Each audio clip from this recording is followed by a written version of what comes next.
What is going on, New York Giant fans? Welcome back to another Roster Bubble Series video.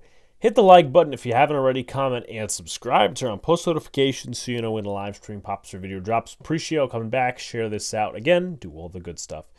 Another Roster Bubble Series video for you guys. If you guys don't know how these videos usually go, I take a player that's on the roster bubble. I talk about their background, their competition, ways they could win a spot on the roster, ways they could lose a spot on the roster. And that's pretty much that. So, we're going to talk about Allen Robinson today, and he was a peculiar signing by the New York Football Giants, but I guess a leadership signing with Shep going out the door and going to Tampa Bay. So what's the background on Allen Robinson? Well, particularly across the league, he was a star receiver over the past few years, from Jacksonville to Chicago. Started to dry up in Chicago a little bit, went over to the Rams, did solid, went over to the Steelers, played more games than a lot of people thought last year, and then now is with the New York Football Giants. So we'll read the stats, and then we'll talk about everything else. With Pittsburgh, he played all 17 games last year. No touchdowns, though. 280 yards, 34 catches, total of 9 first downs.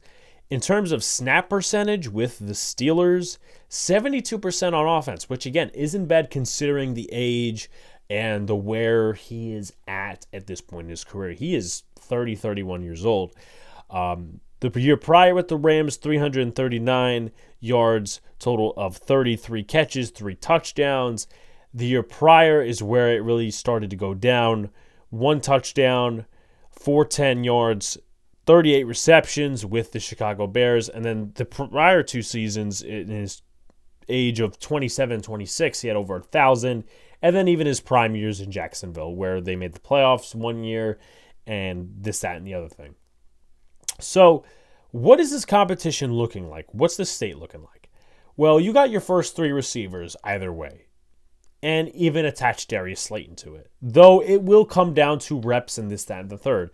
You got Malik Neighbors, you got Jalen Hyatt, you got Wan'Dale Robinson, you got Darius Slayton. 5, 6, and 7, if you do keep 7, will need to be figured out. And here are the guys he's competing with. Ayir Asante, John Giles, both undrafted free agents. Isaiah McKenzie, who they signed from, I think it was the Colts, but he has Buffalo familiarity, mostly a slot receiver. Isaiah Hodgins, who's more of an outside threat, possession receiver. Gunnar Olszewski, who's more of a special teamer, punt returns, kick returns. Dennis Houston, another guy that's been a journeyman. Miles Boykin, former Raven and Steeler, mostly known for special teams. Chase Cota, formerly of the Detroit Lions. And Bryce Ford Wheaton, who tore his ACL last year, but's probably going to make his bones on special teams. So, mostly, it is a good assumption to say that he could make the roster, most likely, because of his veteran experience, his leadership, and all that. That's the number one way he's going to get on the roster, is leadership, right? He's got to play well, obviously, in the preseason and the training camp reps, in the one-on-ones and everything, to show that he's got burn left and that he could be a solid receiver and burn some guys, get reps with the 1 and 2s, lack of drops, fumbles, etc. What I think it's going to come down to, not just in the preseason, but more so the regular season, is how are they going to design these reps? If they keep Allen Robinson, they may not keep Allen Robinson. They could trade him, they could cut him, they could do whatever. He might get injured, who knows? But I think when it comes to the regular season, I know this is more of a regular season conversation with Allen Robinson, is that with Allen Robinson, right, you got your first 4 receivers and then Robinson, that's 5 receivers. Robinson is still a capable receiver, just not what he used to be. You got Slayton there, who obviously is going through these contract talks with the Giants. Then you got Hyatt, Neighbors, and Wan'Dale Robinson, who this regime has already drafted and invested high stock in. So it's going to be who gets the ball, who gets the snap share, this, that, and the third. And again, Wan'Dale Robinson, he did say, he wants to be a leader, but they don't have a Shep in this room. Now, Shep, I would argue, is a less capable receiver than Allen Robinson, but in terms of Robinson, capable receiver, low end of his career, but he is a leader. In this locker room, in terms of wide receivers, I really don't see a leader. I think Allen Robinson, for someone who was in his prime and who was a great receiver, not Hall of Fame, but he was one of the league's top receivers for years on a shitty team, he could definitely give some tips and some other advice to these younger cats like Hyatt and Malik Neighbors. So how can he win leadership? Lack of injuries. He's going to have to stay healthy, get reps with the ones and twos, make the most of your reps, and lack of drops, fumbles, etc. Make the most of your reps because, again, his career trajectory is trending downward.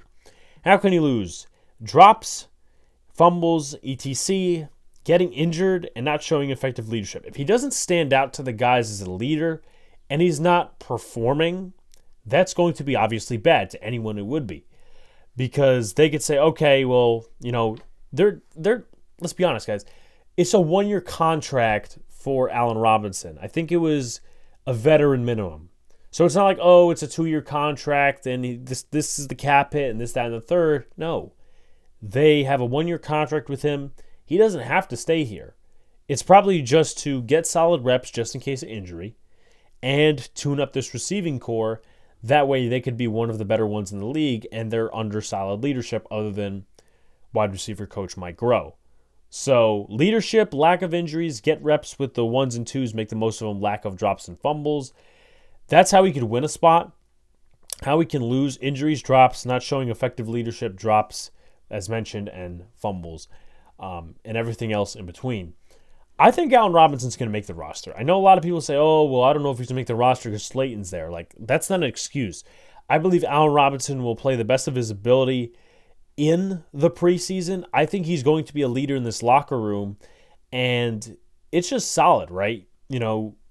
As far as these receivers go, Hyatt really necessarily hasn't shown too much. You'd like him to take that next step. You could have Robinson to coach him up a little bit.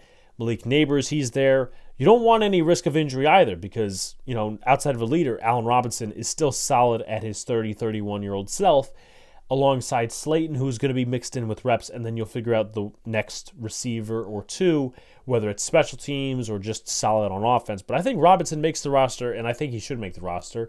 And he might have some solid output for his age and for the type of receiver he's going to be for the Giants in 2024. Like, comment, and subscribe. Turn on post notifications so you know when a live stream pops or drops. Appreciate you coming back. Peace out, guys. See you later. Stay cool.